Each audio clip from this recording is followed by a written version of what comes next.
အမျိုးသားအင်ကကျမ်းမာကြံ့ခိုင်နေဖို့လိုတယ်ဆိုရင်အခုပြောတဲ့အစားအစာတွေကိုတော့ရှောင်ရှားဖို့တော့လိုမယ်နော်တချို့အစားအစာတွေကဂဒင်ပေါ်ကအမျိုးသားစွမ်းဆောင်ရည်ကိုကျဆင်းစေတဲ့အတွက်ကြောင့်ပါအရက်နဲ့ဘီယာကိုတစ်ရက်ကို9ခွက်အထက်တောက်သုံးမယ်ဆိုရင်ညီလေးရဲ့စွမ်းဆောင်ရည်ကိုကျဆင်းစေပါတယ်။ကြားဟော်မုန်းကိုလည်းလျော်နှဲစေမှာဖြစ်ပါတယ်။နောက်ထပ်တစ်မျိုးအနေနဲ့ပြောင်းမှုပေါက်ပေါက်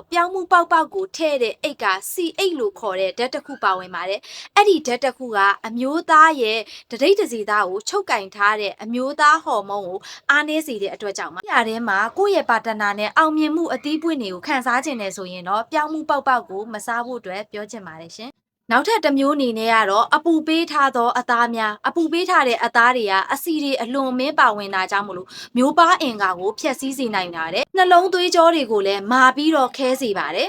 အဲနုမှာပါဝင်တဲ့ဓာတ်တစ်မျိုးကအမျိုးသားတွေအတွက်ကြားဟော်မုန်းကနေမဟော်မုန်းကိုပြောင်းလဲနေရတဲ့ဓာတ်တစ်မျိုးပါဝင်တာကြောင့်အမျိုးသားတွေအတွက်တောက်သုံးမှုမသင့်တော်ပါဘူး